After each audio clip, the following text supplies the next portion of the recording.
Hello प्यारे बच्चों, कैसे हैं आप। मैं डॉक्टर सुशील आपका फिजिक्स में हेल्प चैनल में तहे दिल से स्वागत करता हूं। आजकल हम कर रहे हैं क्लास 11th की केमिस्ट्री और उसका कर रहे हैं चैप्टर नंबर 5। पिछली क्लास में हमने आपको कुछ गैसीय अवस्था के बारे में समझाया था कि गैसीय अवस्था क्या होती है, किस प्रकार जो गैसीय अवस्था से संबंधित चर होते हैं उनको बदलने पर किसी गैस की अवस्था में परिवर्तन हो जाता है। आज हम वहीं से टॉपिक को आगे कंटिन्यू कर रहे हैं और आज हमारा जो नेक्स्ट टॉपिक है वो है एनसीईआरटी का 5.5 जो कि है गैस के नियम यानी कि द गैस लॉ। प्यारे बच्चों, ये पूरी की पूरी सीरीज एनसीईआरटी बेस्ड है और एनसीईआरटी का टॉपिक वाइज टॉपिक आपको बताया जा रहा है। बुक में आप टॉपिक का पॉइंट देखिएगा और सीधे आप उसी पॉइंट को यहां पर आकर के देख सकते हैं। इसमें आपको प्रत्येक टॉपिक मिलेगा एनसीईआरटी का, साथ ही आप जानते हैं एनसीईआरटी के सारे एग्जांपल्स, एनसीईआरटी के जो मिड एक्सरसाइज है चैप्टर के बीच की उसके सॉल्यूशन और लास्ट की जो एक्सरसाइज होता है उसके सॉल्यूशन तो हम बताते ही हैं। तो यदि वीडियो पसंद आ रहे हैं तो प्लीज लाइक जरूर कीजिए, चैनल पे नए हैं तो सब्सक्राइब कीजिए, सबसे इंपॉर्टेंट बात शेयर जरूर कीजिए। तो फिर शुरू करते हैं। हमने पिछली बार आपको गैस के कुछ वेरिएबल्स के बारे में बताया था और आपको ध्यान हो वो चर कौन कौन से थे। उसमें पहला हमारा होता था, एक होता था P यानी कि दाब, दूसरा होता था V यानी कि जिसे हम कहते थे आयतन, तीसरा होता था T यानी कि ताप और चौथे को हम कहते थे N यानी कि ये होती थी गैस में मोलों की संख्या, N यानी कि मोलों की संख्या। और ध्यान रखना इसे आप गैस का द्रव्यमान भी कह सकते हैं। तो ये हमने चार चरों के ऊपर चर्चा करी थी। जब हम बात करेंगे गैस के नियमों की तो जो भी हम गैस के नियम के ऊपर चर्चा करेंगे वह गैस के नियम इन चार चरों पर ही आधारित होते हैं। गैस के हम कह सकते हैं गैस के व्यवहार के ऊपर लंबे समय तक, कई शताब्दियों तक वर्क होता रहा और लास्ट में हम कह सकते हैं सबसे पहले जो सफलता पाई थी वो एक साइंटिस्ट थे जो कि है बॉयल। बॉयल ने गैस के संबंध में सबसे पहला नियम प्रस्तुत किया था जो कि हम कह सकते हैं काफी सफल रहा और वर्तमान समय पर भी आप देख रहे हैं उसका हम उपयोग कर रहे हैं।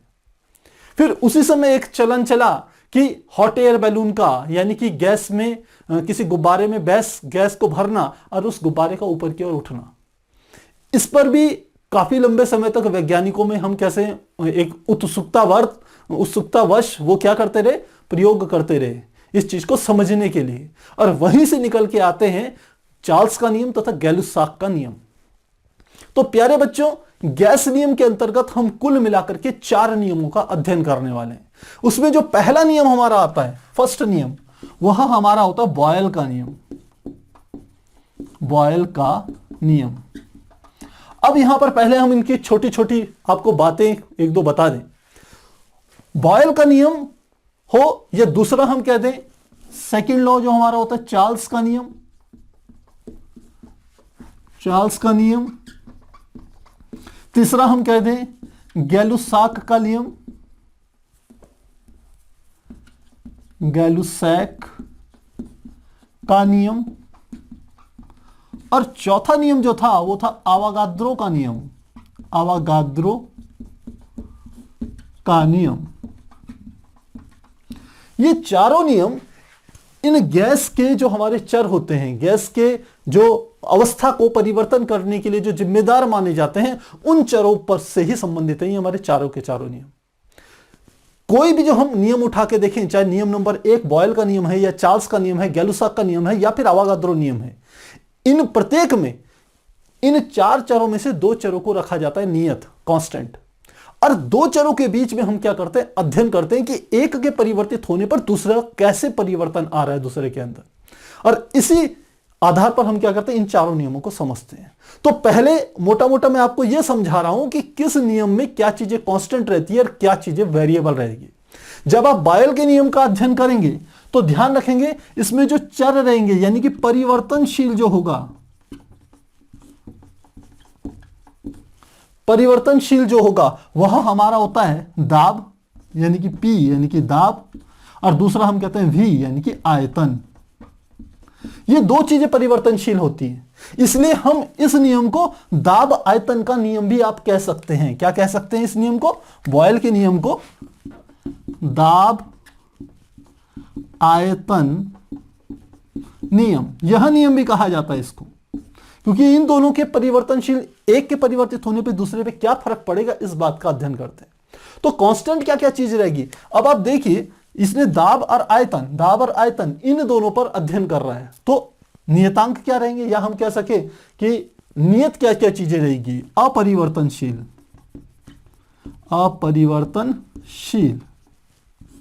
जिसे आप नियत भी कहेंगे, कांस्टेंट भी कहेंगे, जो बदली नहीं जाएगी, वो दो चीजें कौन सी होगी, पहला हम कह सकते हैं ताप, T यानी कि ताप, और दूसरा हम कहते हैं N यानी कि मोलों की संख्या, तो जब भी हम बॉयल के नियम का अध्ययन करेंगे तो हम ताप तथा मोलों की संख्या, यानी कि जो भी गैस ले रहे हैं उसकी एक निश्चित मात्रा लेंगे। इस N मोलों की संख्या है, इसको हम पदार्थ की निश्चित मात्रा भी कह सकते हैं, निश्चित मात्रा ऐसा भी कहते हैं इसको। बाकी जब हम डिटेल में इसको पढ़ेंगे तो वहां पर आपको समझा भी देंगे। तो पहला आपको पता होना चाहिए बॉयल के नियम, दाब आयतन नियम कहलाता है, इसमें ताप तथा एन मोलों की संख्या क्या रहती है, कांस्टेंट रहती है, बाकी दो चर होते हैं। अगला हम चलते हैं चार्ल्स का नियम। जो चार्ल्स का नियम होता है हमारा, इस चार्ल्स के नियम में जो परिवर्तनशील होगा, परिवर्तनशील मतलब जो चीजें बदलेगी, वह हमारी होगी ताप, जिसे हम T कहेंगे, तथा ताप के साथ आयतन, जिसे हम कहेंगे V। तो ये दो चीजें क्या होगी, परिवर्तनशील होगी। एक के बदलने पर, यानी कि ताप के बदलने पर आयतन पर क्या प्रभाव पड़ेगा, या आयतन के बदलने पर ताप का क्या प्रभाव होगा, ताप बढ़ेगा या घटेगा, इस चीज को हम समझते हैं चार्ल्स के नियम के अंतर्गत। तो इसमें जो अपरिवर्तनशील है, अपरिवर्तनशील यानी कि जो हम नियत रखते हैं, कांस्टेंट रखते हैं, जिसको पूरे प्रयोग के दौरान बदलेंगे नहीं, वो क्या क्या चीजें होगी, एक हमारा हो जाएगा दाब तथा N यानी कि मोलों की संख्या, दाब को हम रिप्रेजेंट करेंगे P से, तथा N क्या हो जाएगी, मोलों की संख्या। ये दो चीजें हमारी क्या रहेंगी, कांस्टेंट रहेंगी। तो इस नियम को, क्योंकि इसमें ताप तथा आयतन दो चीजें क्या होती है, वेरिएबल होती है, इसलिए इसको ताप आयतन नियम भी कह सकते हैं आप, इसको ऐसे भी कहा जा सकता है। तीसरे में आइए गैलुसाक का नियम। गैलुसाक के नियम भी बिल्कुल जैसे पूर्ववर्ती थे उन्हीं की तरह चलता है। इसमें भी दो क्या होंगे, परिवर्तनशील, और दो क्या होंगे, कांस्टेंट यानी कि नियत रहेंगे। तो जो परिवर्तनशील होगा, परिवर्तनशील, वह हमारा होता है, एक होता है P यानी कि दाब, और दूसरा होता है तथा T यानी कि ताप। ये दो चीजें क्या होती है, परिवर्तनशील होती है। दाब के बदलने पर ताप पर क्या प्रभाव पड़ेगा, और ताप को बदलने पर दाब का क्या हाल होगा, क्या वो कम होगा, ज्यादा होगा, इस बात का अध्ययन हम गैलुसाक के नियम के अंतर्गत करेंगे। तो जो अपरिवर्तनशील है, अपरिवर्तनशील जो बदलेगी नहीं, वो क्या चीज हो गई, दो चीज आप देख लीजिए यहां पर क्या है, दाब तथा, ये दाब और ताप दोनों ये हो गए, तो आयतन और मोलों की संख्या ये क्या होगी, अपरिवर्तनशील रहेगी। यानी कि अपरिवर्तनशील यानी कि नियत, कांस्टेंट क्या होगा, आयतन तथा N मोलों की संख्या। इस हिसाब से देखा जाए तो ये गैलुसाक का नियम किस किस परिवर्तनशील क्या है, दाब तथा ताप, तो इसको दाब ताप का नियम भी कहते हैं, इसको दाब ताप का नियम भी कहते हैं। अगला समझिए आवागाद्रो का नियम। आवागाद्रो का नियम भी बिल्कुल पूर्ववर्ती उनकी तरह ही रहेगा। इसमें जो परिवर्तनशील होते हैं, परिवर्तनशील वो दो चीजें होंगी, एक हमारा होता है आयतन यानी कि V आयतन, तथा दूसरा इसमें आता है N यानी कि मोलों की संख्या, मोलों की संख्या। यानी कि आप कह सकते हैं गैस की मात्रा, गैस की मात्रा, गैस की मात्रा को बदलने पर आयतन पर क्या प्रभाव पड़ेगा, इस बात का अध्ययन हम किसके करते हैं, आवागाद्रो के नियम के अंतर्गत करते हैं। जबकि इसमें जो अपरिवर्तनशील होगा, अपरिवर्तनशील,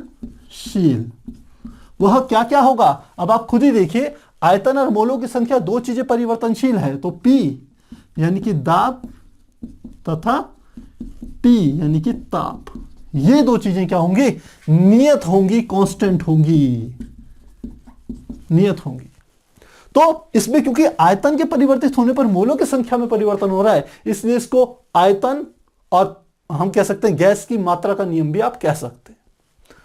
तो सबसे पहले अब हमें समझ में यह आ गया कि जो गैस नियम है वो कौन कौन से हैं। तो हमने बता दिए 4 नियम हैं, बॉयल का नियम, चार्ल्स का नियम, गै-लुसाक का नियम और अवोगाद्रो का नियम। दूसरी बात, ये किन पर निर्भर करते हैं चारों नियम, ये 4 चरों पर निर्भर करते हैं। अब प्रत्येक नियम में 2 चर हमारे क्या होंगे, परिवर्तनशील होंगे, जबकि 2 चरों को हम क्या रखेंगे, नियत रखेंगे, कांस्टेंट रखेंगे। ये इसकी पूरी थीम है। बाकी हम बता चुके हैं कि सबसे पहले सफलता बॉयल को मिली थी, जिन्होंने अपना नियम प्रस्तुत करा था गैसों को समझने के लिए। दूसरा हम कह सकते हैं चार्ल्स तथा गै-लुसाक ने हॉट एयर बैलून, या आप कह दीजिए कि गुब्बारों को में गैस भर के उनको ऊपर उठाने के लिए इस उत्सुकतावश चार्ल्स ने तथा गै-लुसाक ने इस फील्ड में काम किया और उन्होंने अपने अपने नियमों को प्रस्तुत किया। तो आप एक बार इसका चाहें तो स्क्रीनशॉट ले लीजिए, क्योंकि बहुत बार एग्जाम में 1 नंबर के मार्क्स में यह पूछ लिया जाता है कि चार्ल्स का नियम किन किन चरों पर निर्भर करता है। तो वहां आपको पता होना चाहिए, जैसे ताप तथा आयतन पर निर्भर करता है, ताप के बदलने पर आयतन कैसे बदलेगा, इसको समझा जाता है इस नियम के अंतर्गत। या फिर यह पूछ सकते हैं कि इसमें क्या क्या चीजें क्या रहती है, कांस्टेंट रहती है। तो आपको पता होना चाहिए दाब तथा मोलों की संख्या, मोलों की संख्या यानी कि गैस की मात्रा। आप एक बार स्क्रीनशॉट लीजिए, फिर हम आगे कंटिन्यू करते हैं। तो प्यारे बच्चों, अभी हमने देखा कि गैस के जो नियम होते हैं वो मुख्य रूप से 4 होते हैं, और उसमें सबसे पहला जो नियम है उसे हमने कहा है वह है बॉयल का नियम। अब हम इसी को टॉपिक को समझेंगे। बॉयल ने सबसे पहले गैसों का डिटेल में अध्ययन किया और लंबे समय के बाद उन्होंने एक नियम प्रस्तुत किया। इनका पूरा नाम रॉबर्ट बॉयल था, और इन्होंने जो नियम प्रस्तुत किया वो इस प्रकार से था कि किसी गैस का स्थिर ताप पर यदि उसकी निश्चित मात्रा ली जाए तो उसका हम कह सकते हैं जो दाब होता है वह आयतन के व्युत्क्रमानुपाती होता है। तो मैंने क्या 2 बातें कही, आप जानते हैं इस नियम को दाब आयतन नियम भी कहते हैं। अभी मैंने आपको समझाया था यह नियम क्या कहलाता है, दाब आयतन नियम भी कहते हैं इसे। तो दाब आयतन नियम में तो 2 चीजें नियत होंगी ना, एक ताप नियत होगा और एक क्या होगी, मोलों की संख्या नियत होगी। मोलों की संख्या को हम कहते हैं किसी गैस की निश्चित मात्रा, परिभाषा भी इस प्रकार से एक्सप्लेन करते हैं उसे। तो क्या परिभाषा देंगे कि स्थिर ताप पर या नियत ताप पर किसी गैस की निश्चित मात्रा का दाब हो गया, उसके आयतन के व्युत्क्रमानुपाती होता है, और यही हमारे बॉयल का नियम है। तो पहले लिखते हैं फिर इसे डिटेल में समझते हैं। हमने कहा इसके अनुसार स्थिर ताप पर, स्थिर की जगह आप कह सकते हो नियत ताप भी लिख सकते हो, दोनों एक ही बात है। स्थिर ताप पर किसी गैस की निश्चित मात्रा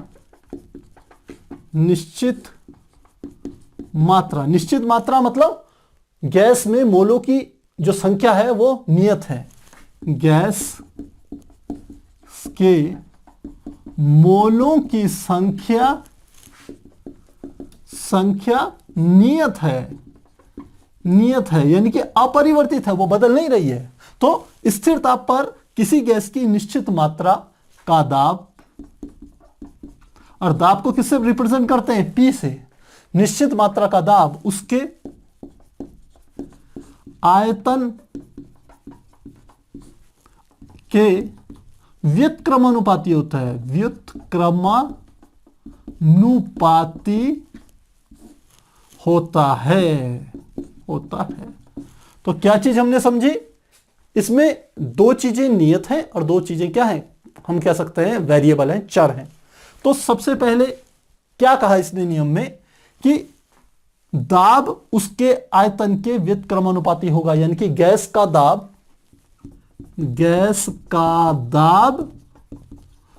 व्युत्क्रमानुपाती होगा किसके, गैस के आयतन के। यह नियम है। तो गैस के दाब को किससे रिप्रेजेंट करते हैं, P से। आयतन को किससे रिप्रेजेंट करते हैं, v से।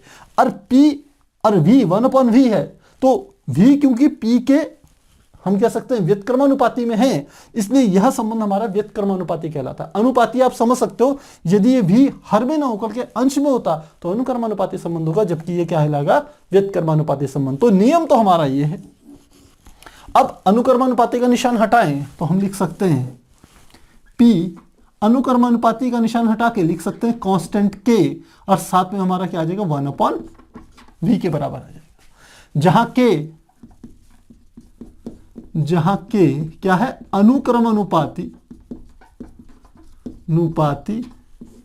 नियतांक है।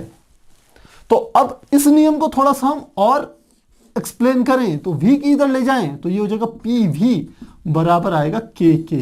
इसका अर्थ है कि किसी गैस का दाब और उस क्षण उसका जो आयतन होता है, इन दोनों का जो गुणनफल होता है वो हमेशा कांस्टेंट होगा, वो हमेशा नियत होगा। तो यहां से हमें एक बात पता चलती है कि यदि हम गैस की दो अवस्थाएं लें, पहली अवस्था ले रहे हैं,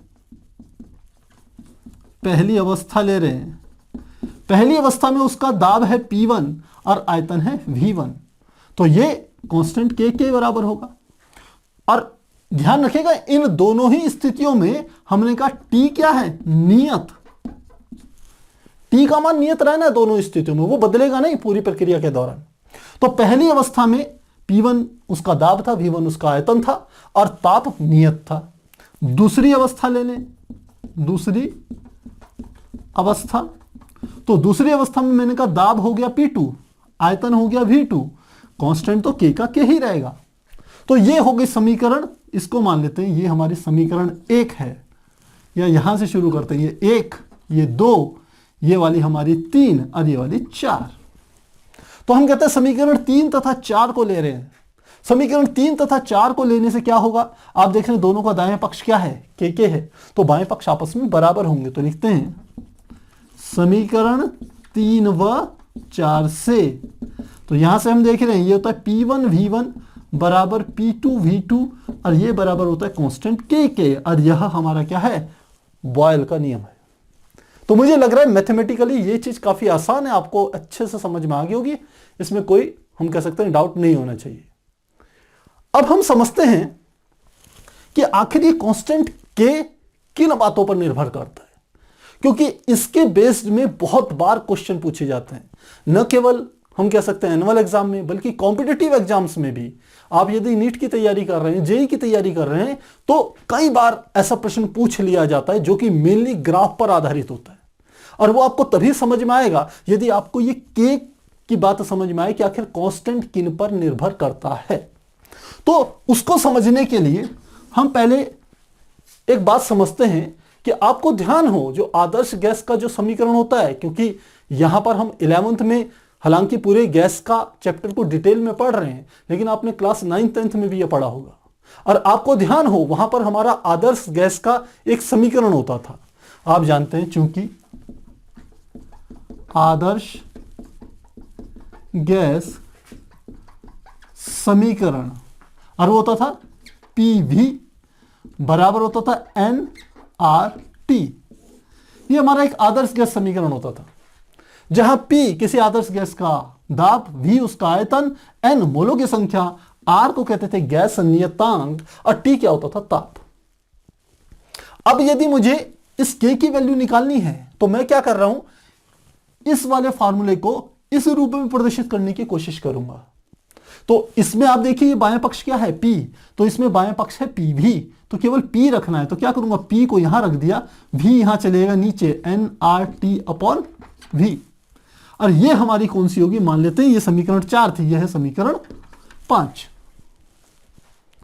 अब हम कहते हैं आप समीकरण 1 की और समीकरण 5 की तुलना करनी है। तो हमने क्या कहा, समीकरण 1 व 5 की तुलना करने पर प्यारे बच्चों बहुत इंपॉर्टेंट चीज है, ध्यान रखना। ये चीज बहुत छोटी सी है, लेकिन जब तक आपको ये बात समझ में नहीं आएगी तब तक आपके लिए बहुत कठिन बनी रहेगी। तो हमने कहा समीकरण 1 और समीकरण 5 की तुलना करते हैं। समीकरण 1 का बाएं पक्ष भी p है, इसका भी बाएं पक्ष p है, कोई समस्या नहीं। इसका दाएं पक्ष में देखिए 1/v है, इसमें भी देखिए तो v तो है ही हर में, तो ये v भी है। अब तीसरी चीज देखें तो यहां पर k है, यहां पर k की जगह क्या है, nRT। तो इसका अर्थ है कि k इज इक्वल टू होता है n into r into T के, यानी कि जो नियतांक होता है बॉयल के नियम में, जो नियतांक हम k ले रहे थे वो बराबर होगा n गुणा r गुणा टी के। अब ये तीनों ही के तीनों बॉयल के नियम के लिए कांस्टेंट होते हैं, यानी कि नियत होते हैं। n तो आप जानते हैं मोलों की संख्या, वो नियत है। r आप जानते हैं गैस नियतांक, वो तो नियतांक ही, उसका नाम ही नियतांक है। और तीसरा है t यानी कि ताप। अगर हम इसमें स्टार्टिंग के दोनों को ये मान लें कि ये तो नियत ही रहेंगे, तो हम देखते हैं यहां से k जो है वो अनुक्रमानुपाती होता है t के। इसका अर्थ यह हुआ कि जैसे जैसे k का मान, आप t का मान बढ़ाएंगे वैसे वैसे k का मान बढ़ेगा। इसका अर्थ यह होता है, अनुक्रमानुपाती संबंध यह होता है। तो अब जब हम कहते हैं कि बॉयल के नियम में कि स्थिर ताप पर किसी गैस के निश्चित द्रव्यमान का या निश्चित मात्रा का जो दाब होता है वो उसके आयतन के व्युत्क्रमानुपाती होता है, तो स्थिर ताप जो शब्द आता है, ये स्थिर ताप आप रख सकते हैं, लेकिन दो अलग अलग कंडीशंस में किसी गैस के बिहेवियर को नोट कर सकते हैं। किसी गैस के व्यवहार को दो अलग अलग तापों को नियत रखते हुए तब गैस के व्यवहार की आप क्या कर सकते हैं, उसका अध्ययन कर सकते हैं। तो हम कहते हैं यहां पर यदि मैं दो चीजें लूं, मैंने कहा एक हम ले रहे हैं, मान लेते हैं पहली अवस्था में मैं ले रहा हूं कि मेरे पास दाब है P1, आयतन है V1 और कांस्टेंट है K1, जबकि ताप, नियत ताप क्या है, नियत ताप क्या है, T1। ध्यान रखिएगा नियत ताप बोला मैंने T1। दूसरी कंडीशन में ले रहा हूं उसी गैस का, मान लेते हैं दाब क्या है P2, आयतन क्या है V2 और उसका नियतांक क्या आ रहा है K2, और इसमें नियत ताप क्या है, यह हमारा क्या आ जाएगा T2। अब आपसे कोई कहे कि बताइए K1 और K2 यह दो हमारे को दिए हुए हैं, इनमें से किसका मान ज्यादा होगा, पहली बात। और दूसरी कंडीशन आपको दे दी कि T1 का मान छोटा है T2 से, तो अब बताइए K1 और K2 में क्या संबंध होगा। तो ये देखिए, इस संबंध से आपको बात समझ में आ जानी चाहिए, इस संबंध से आपको बात समझ में आएगी। ये मिटा देते हैं,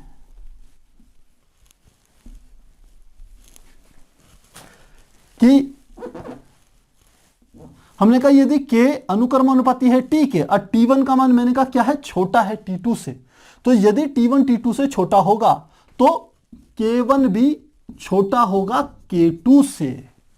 यह बात यहां पर निष्कर्ष निकलता है। तो हो सकता है अभी ये कुछ चीजें आपके दिमाग में डाउट रह गया होगा, लेकिन आप इसे एक बार नोट कीजिए, फिर उसके बाद हम आगे इसको और डिटेल में समझते हैं। और इसी के आधार पर आपकी एनसीईआरटी में दो ग्राफ या वक्र बने हुए हैं, उन वक्रों को हम समझेंगे। यदि आपको ये चीज समझ में आ गई है तो वो वक्र भी आपको आसानी से समझ में आ जाएंगे। तो एक बार नोट कीजिए, फिर हम आगे कंटिन्यू करेंगे। तो प्यारे बच्चों, अभी हमने यह देखा कि जो नियतांक होता है कांस्टेंट K, वो अनुक्रमानुपाती होता है टेम्परेचर T के। यानी कि हमने कहा कि जो K होता है वो अनुक्रमानुपाती है T के। इसका अर्थ यह हुआ कि यदि K का मान हम बढ़ाएं तो T का मान भी क्या होगा, बढ़ जाएगा। या आप उल्टा कह सकते हैं कि यदि T का मान यदि बढ़ा दें, यदि T के मान को बढ़ा दें तो कांस्टेंट K का मान भी बढ़ जाएगा। दोनों एक ही बात है। अब हम यहां से पहले ग्राफ को समझते हैं, जो कि हमारा ग्राफ है इक्वेशन 1 के ऊपर डिपेंड। आपको ध्यान हो, समीकरण 1 हमारी थी, समीकरण 1 से, समीकरण 1 कहती थी P बराबर 1/K, सॉरी ये होता था K इंटू 1/V के। ये हमारी समीकरण 1 थी। यहां पर हम ध्यान दें तो P अनुक्रमानुपाती है 1/V के। इसका अर्थ है P का मान बढ़ाएंगे तो 1/V का मान बढ़ेगा। V का नहीं कह रहे हम, 1/V का मान भी बढ़ेगा। अब इन दोनों के ऊपर एक ग्राफ खींचते हैं। तो जब ग्राफ खींचेंगे तो हम इस वाली समीकरण की, ये जो हमारे पास समीकरण है P बराबर K इंटू 1/V, इसकी तुलना करते हैं एक सरल रेखा के समीकरण से।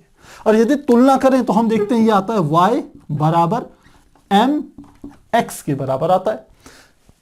तो यदि इन दोनों की तुलना करें तो ये जो P है ये किसको रिप्रेजेंट कर रहा है, y को। K किसकी जगह है, m की जगह, और 1/V की जगह क्या आ रहा है, x आ रहा है। तो बस यही चीजें लेकर के आपको समझना है। यहां पर एक बात और ध्यान रखना कि ये जो m होता है ये एक रेखा का समीकरण है, y बराबर mx। ये है रेखा का समीकरण, ये एक रेखा का समीकरण है। इसमें m क्या होता है, रेखा का ढाल यानी कि स्लोप, कितनी नीचे झुकी हुई है, ये m से प्रदर्शित होता है। और ये जो m होता है सामान्यतः ये बराबर हमारा होता है tan थीटा के। यदि इतनी चीजें आती है तो समझ लीजिए वक्र समझना अब आपके लिए बहुत आसान हो जाएगा। कैसे, यहां देखिए। सबसे पहले देखिए मैं दो अक्ष ले रहा हूं, एक अक्ष हमारी y अक्ष होगी और ये हमारी होगी x अक्ष। तो ये x अक्ष है और ये y अक्ष है। अब देखिए y अक्ष के समांतर कौन है, P, यानी कि हमें y अक्ष पर किसको रखना है, P को रखना है, दाब को रखना है। और दाब का मान जैसे जैसे ऊपर जाएंगे बढ़ेगा।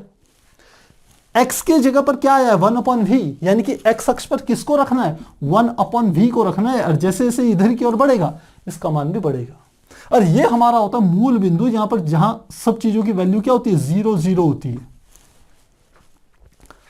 अब हम कहें कि किसी रेखा यदि इस रूप में हो, y बराबर mx के फॉर्म में हो, तो वह रेखा की जो शुरुआत होती है हमेशा मूल बिंदु से शुरू होती है। यानी कि हम कहते हैं ये इस प्रकार की एक रेखा बनती है। इस वाली ये जो वक्र होगा यानी कि P और 1/V के ऊपर, इन दोनों के बीच में जब हम वक्र बनाएंगे, एक कर्व का निर्माण करेंगे, तो वो हमें ऐसी एक सरल रेखा मिलेगी जो कि मूल बिंदु O से जाएगी निश्चित रूप से। अब बात आती है कि ये M क्या था, ये M, ये है इस रेखा का ढाल। ढाल का अर्थ क्या हुआ कि यह x अक्ष के साथ कितने डिग्री का कोण बना रही है, थीटा। तो हमने कहा ये रेखा का ढाल है, रेखा का ढाल जिसे हम m से प्रदर्शित करते हैं, ये किसके बराबर होता है, tan थीटा के बराबर। और आप जानते हैं चूंकि m tan थीटा के या थीटा के अनुक्रम अनुपाती है, तो जैसे जैसे थीटा का मान बढ़ेगा वैसे वैसे m का मान भी बढ़ेगा। इस बात को समझिए, थीटा का मान बढ़ेगा तो m का मान भी बढ़ेगा। अब यहां से हम दोबारा से चलते हैं अपने इस वाले एक्सप्रेशन की तरफ। ये जो हमने बात करी थी, यहां पर हमने कहा कि बॉयल का नियम, हम एक ही गैस ले रहे हैं और उसमें दो अवस्थाएं ले रहे हैं। पहली अवस्था में ताप T1 था जो कि क्या था, नियत। तब हमारी इक्वेशन आई P1 V1 बराबर K1 के। दूसरी स्थिति में ताप हो गया T2, लेकिन ये नियत है प्रोसेस के दौरान। इस स्थिति में हम कहते हैं इक्वेशन P2 V2 बराबर आ गई K2 के। अब हम ये एक बात यहां पर ये समझें कि ये जो K है ये किसको प्रदर्शित कर रहा है, M को प्रदर्शित कर रहा है ना। यहां पर इन दोनों की तुलना करके देखिए, इस वाली समीकरण की और इस समीकरण की। तो ये जो M है ये वास्तव में क्या है, K ही तो है। इसको ऐसे लिख सकते हैं M बराबर tan थीटा बराबर K। तो अब हमने यहां पर कहा कि एक ताप है T1 जिस पर कि गैस का दाब है P1, आयतन है V1 और नियतांक है K1। उसी गैस का दूसरा नियत ताप ले रहे हैं T2, उसमें दाब हो गया P2, आयतन हो गया V2 और नियतांक को अब की बार हमने K2 ले लिया। क्यों लिया K2, क्योंकि यहां पर ताप बदल गया। ताप बदलेगा तो अभी मैंने आपको समझाया था कि जो K होता है, यहां पर लिखते हैं, क्योंकि K बराबर होता है nRT के, और वहीं मैंने समझाया था K अनुक्रम अनुपाती है T के। ये बात अभी हम कर चुके हैं।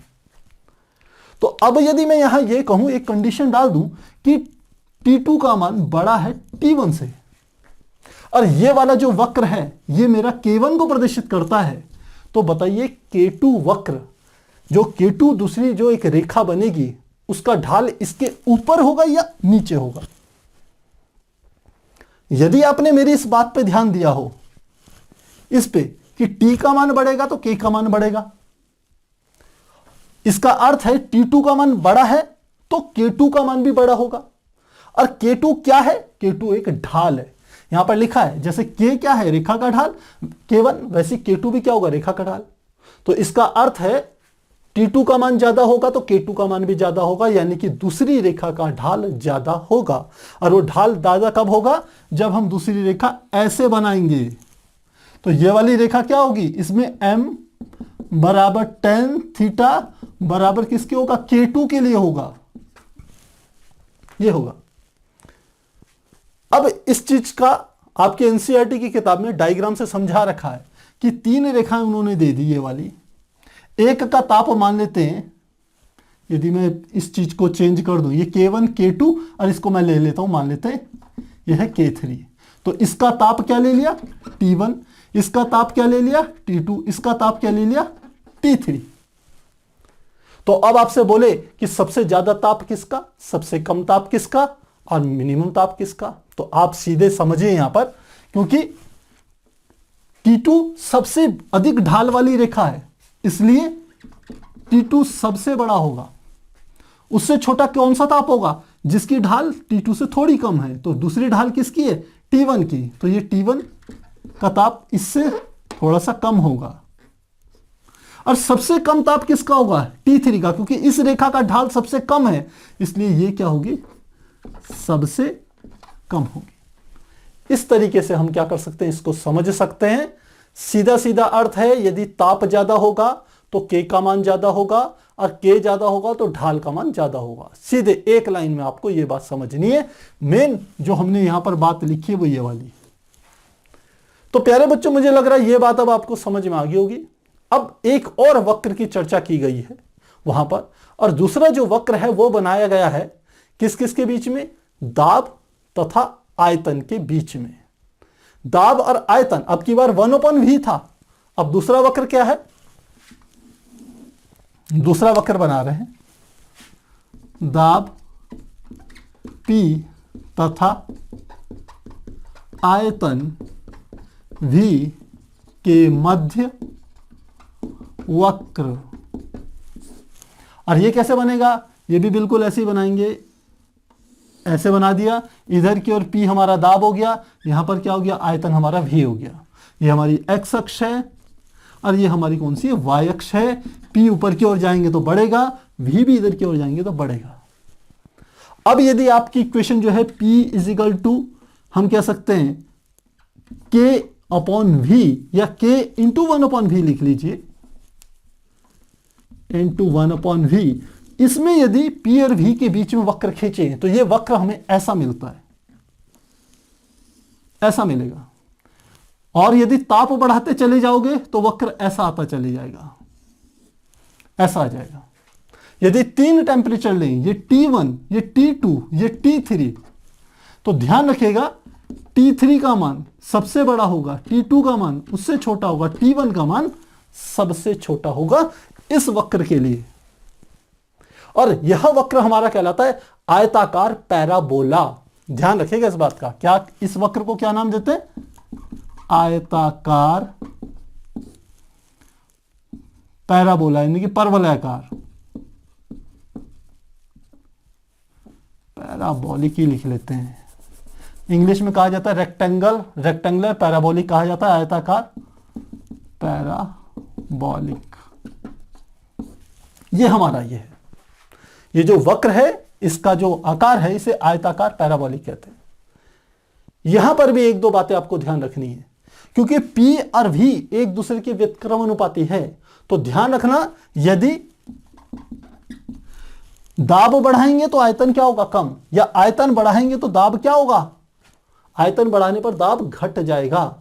और यदि मैं आयतन को आधा कर दूं, इस वाले में V की जगह क्या लिख लूं? 1/2, तो वो 2 कहां चल जाएगा? ऊपर, तो दाब दुगना हो जाएगा। तो लिखते हैं यदि V को आधा कर दिया जाए तो दाब 2 गुना हो जाता है। पहली बात, हो सकता है कुछ बच्चों को ये बात समझ में ना आ रही हो कि आखिर ये कैसे हो गया। तो मैंने कहा कि मान लेते हैं, इसको यहां पर मैं समझाने की कोशिश कर रहा हूं। मैंने कहा जो नया आयतन है वो इसका हम कह सकते हैं आधा है। तो यानी कि जो नया दाब है P डैश वो बराबर है K इंटू 1/V का मान क्या आ जाएगा V, और इसको लिख सकता हूं बटे 2। अब ये 2 कहां जाएगा, अंश में, तो इसे मैंने यहां से हटाया और कहां ले गया, अंश में ले गया 2। तो अब मैं इसे ऐसे भी तो लिख सकता हूं, इस 2 को बाहर ले आया, गुणा, ये आ गया K इंटू 1/V, ऐसे भी लिख सकता हूं।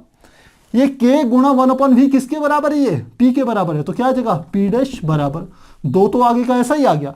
और ये K गुणा 1/V किसके बराबर है, ये पूरा का पूरा पद देखिए, ये P के बराबर है। तो 2 गुणा इसकी जगह क्या लिख लेंगे, P। तो यही मैंने बात करी कि यदि आपने आयतन, नया आयतन पहले आयतन का क्या कर दिया जाए, आधा कर दिया जाए, तो जो दाब होगा, नया दाब होगा, वो पहले का क्या हो जाएगा, 2 गुना हो जाएगा। तो इतनी बातें, काफी आसान बातें, आपको समझ में आसानी से आ गई होगी। अब एक लास्ट बात और समझिए, ये जो हमारे वक्र बनते हैं, क्योंकि बॉयल का नियम स्थिर ताप पर हम कह सकते हैं उसको डिफाइन किया गया है, उसमें कंडीशन ली गई है कि ताप स्थिर है और निश्चित मात्रा ली गई है गैस की, यानी कि मोलों की संख्या, गैस के मोलों की संख्या भी नियत है, लेकिन ताप क्योंकि स्थिर है, इसलिए इस प्रकार के वक्र को समतापीय वक्र भी कहा जाता है। तो क्या कहा जाएगा ऐसे वक्रों को, चाहे ये वाला वक्र हो चाहे ये वाला वक्र हो, इनको एक नाम देते हैं समतापीय वक्र। कभी कभी 1 नंबर का प्रश्न पूछ लिया जाता है कि समतापीय वक्र किस गैस के किस नियम से संबंधित हैं। तो आपको ध्यान रखना पड़ेगा कि बॉयल का नियम समतापीय होता है, यानी कि ताप उसमें नियत रहता है, इसलिए ये जो वक्र होते हैं ये बॉयल के नियम से संबंधित होते हैं। तो मुझे लग रहा है ये चीजें सारी की सारी यहां पर आपको क्लियर होगी कि किस प्रकार टेम्परेचर पर हम कह सकते हैं P तथा 1/V वाले ग्राफ की ढाल निर्भर करती है। जैसे जैसे ताप बढ़ाते जाओगे वैसे वैसे ढाल भी बढ़ता जाएगा। ढाल का मतलब हो गया K, कांस्टेंट K, उसका मान भी बढ़ेगा। तो इस प्रकार से हम क्या कर सकते हैं, इसको समझ सकते हैं। आप इसे एक बार नोट कीजिए, फिर इसमें एक एग्जांपल और है, हम उस एग्जांपल को सॉल्व करेंगे। तो प्यारे बच्चों, बॉयल के नियम पर आधारित आपकी एनसीईआरटी की किताब में पहला एग्जांपल दिया गया है जो कि बॉयल के नियम पर आधारित है। इस नियम को समझ लिया यदि हमने, तो ये क्वेश्चन हम आसानी से कर सकते हैं। तो प्रश्न क्या है, उदाहरण 5.1 इस प्रकार से, जितना भी हो एक गुब्बारे में कमरे के ताप पर हाइड्रोजन गैस भरी जाती है। तो क्या बात कर रहा है, कमरे के ताप पर हाइड्रोजन गैस भर रहे हैं। यदि दाब को 0.2 बार से अधिक कर दिया जाता है तो यह गुब्बारा फूट जाएगा। यदि एक बार पर गैस का, एक बार मतलब ये बार क्या है, दाब का मात्रक है, एक बार दाब पर गैस 2.27 लीटर आयतन घेरती है तो कितने आयतन तक गुब्बारे को फुलाया जा सकता है। तो सबसे पहले इसने क्या दे रखा है, इन्होंने एक दे रखा दाब, उसको मान लेते P1 बराबर हमें दे दिया 1 बार, और जब दाब P1 है तो आयतन क्या है V1, और V1 का मान इन्होंने दे दिया 2.27 लीटर। सेकंड कह रहा है यदि दाब का मान 0.2 बार कर दिया जाए तो गुब्बारा फूट जाएगा। फूटने से पहले उसका आयतन कितना होगा आपको यह ज्ञात करना है। इसका अर्थ है आपको क्या निकालना है, V2 का मान कैलकुलेट करना है। अब प्रश्न को समझिए, उसने स्टार्टिंग में आपको यह कहा है कि कमरे के ताप पर, तो कमरे का ताप का अर्थ है कि कमरे का ताप कांस्टेंट रहेगा, नियत रहेगा, वो बदल नहीं रहा है जल्दी जल्दी से। इसलिए इसमें जो हम नियम लगाएंगे वो बॉयल का नियम लगाएंगे। तो बॉयल का नियम क्या कहता है, हम जानते हैं, वो कहता है ये P2 लेना है, तो हम कहेंगे P1 V1 बराबर होता है P2 V2 के। ये बॉयल का नियम है। तो हमें किसका मान निकालना है, V2 का, तो निकालेंगे। V2 को यहां रख दिया तो ये हो गया P1 V1 बटे P2 कहां चल जाएगा, नीचे। तो सॉल्व करेंगे, ये आ जाएगा V2 is equal to P1 का मान कितना है, 1 बार, तो लिख लेंगे 1 गुणा V1 का मान कितना है 2.27 लीटर, 2.27 लीटर बटे नीचे क्या गया P2 का मान कितना है 0.2 बार, 0.2 बार। तो अब इसको सॉल्व करना है। आप इसको ऐसे कर सकते हैं, ये डेसिमल यहां से हटाएंगे तो 1 दशमलव पीछे खिसक जाएगा, या आप ऐसा कीजिए, यहां हटाया नीचे 100 लिख लिया, यहां हटाया, ऊपर 10 लिख लिया, एक जीरो से एक जीरो काट दिए, तो अब कितना आ गया, ये 20 आ गया। 227 में किसका भाग देना है, 20 का भाग देना है, अलग से दे दीजिए यहाँ 227 में 20 का भाग, 20 एकम 20, तो कितना आ गया, ये आ गया 2, यहाँ कुछ नहीं बचा, ये हो गया 7, 20 एकम 20, तो कितना आ गया, कुछ नहीं बचा, ये हो गया 7, डेसिमल लगाया, जीरो बढ़ा दिया, 20 तिया 60, तो कितना आ गया 10, दशमलव है, जीरो बढ़ा दिया, तो 20 पंजे 100, तो ये आ गया। तो कितना आंसर आया, ये आ गया 11.35। ये क्या निकाल रहे हो आप, वॉल्यूम निकाल रहे हो, आयतन निकाल रहे हो, और आपको प्रश्न में जो आयतन दिया है वो किस में दिया है, लीटर में दिया है, तो ये भी क्या आएगा, लीटर। तो अब उसने ये बोला था कि गुब्बारा 0.2 दाब पर फूट जाता है। इसका अर्थ है यदि आप चाहते हो कि गुब्बारा ना फूटे तो उसका दाब 0.2 बार से थोड़ा सा कम रखना पड़ेगा। इसका अर्थ है गुब्बारे का आयतन 11.35 लीटर से थोड़ा सा कम रखेंगे तो गुब्बारा फूटेगा नहीं। जैसे ही आयतन इतना होगा उसी क्षण क्या हो जाएगा, दाब भी इसके बराबर हो जाएगा और गुब्बारा फूट जाएगा। तो इस प्रकार से क्या कर सकते हैं, हम इस प्रश्न को हल करेंगे। तो प्यारे बच्चों, आज हमने मेन रूप से यह समझा कि बॉयल का नियम क्या है। मुझे लगता है काफी आसान था, आपको अच्छे से समझ में आया होगा। यदि कहीं पर कोई डाउट हो तो कमेंट बॉक्स में जरूर लिखेगा। मिलते हैं अगली क्लास में, तब तक के लिए गुड बाय।